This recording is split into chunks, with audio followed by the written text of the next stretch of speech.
ఈ కథ ఒక డిగ్రీ స్టూడెంట్ జీవిత కథ.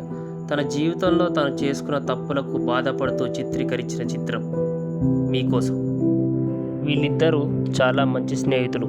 ఒకరు విష్ణు, ఒకరు నివాస్. వీరిద్దరి స్నేహం చాలా మంచిది.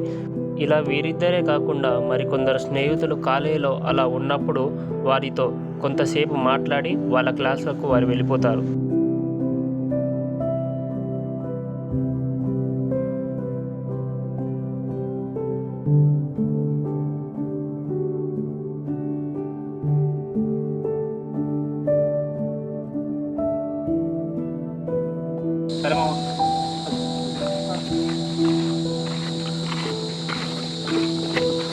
ఒక వారం తర్వాత కొద్ది రోజులుగా నివాస్ ఎవరితో మాట్లాడడం లేదు, అలాగే ఎవరితో ఉండడం లేదు. ఇలా ఒక్కడే ఎక్కడికో తెలియని ప్లేస్లకు వెళ్ళి తను ఏదో చేస్తూ ఉంటాడు. ఏవో వ్యసన పదార్థాలను వేడి చేసి తన చర్మంలోకి తీసుకునేవాడు. అది తీసుకున్న తర్వాత తను అసలుకు స్పృహలోనే ఉండేవాడే కాదు. ఎప్పుడు మత్తులో విర్రవీగుతూ ఉండిపోయేవాడు. అలా ఇక్కడితో మొదలైన చెడు సావాసాలు, చెడు వ్యసనాలు తన జీవితాన్ని ఎక్కడికో దారి తీశాయి.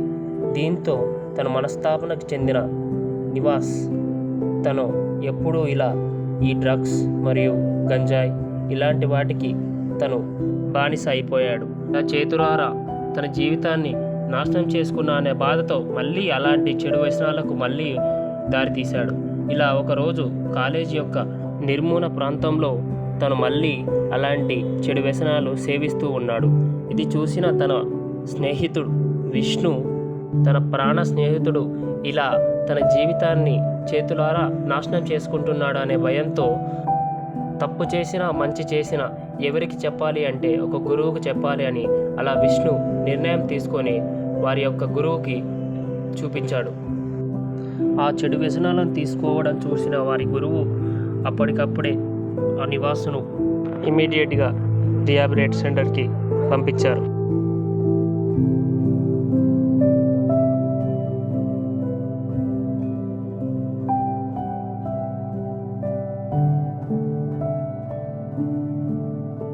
నివాస్కు తన గురువు వల్ల మళ్ళీ ఒక కొత్త జీవితం దొరికింది.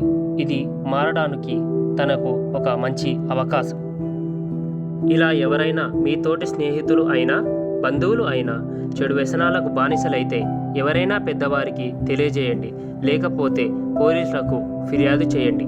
జై హింద్.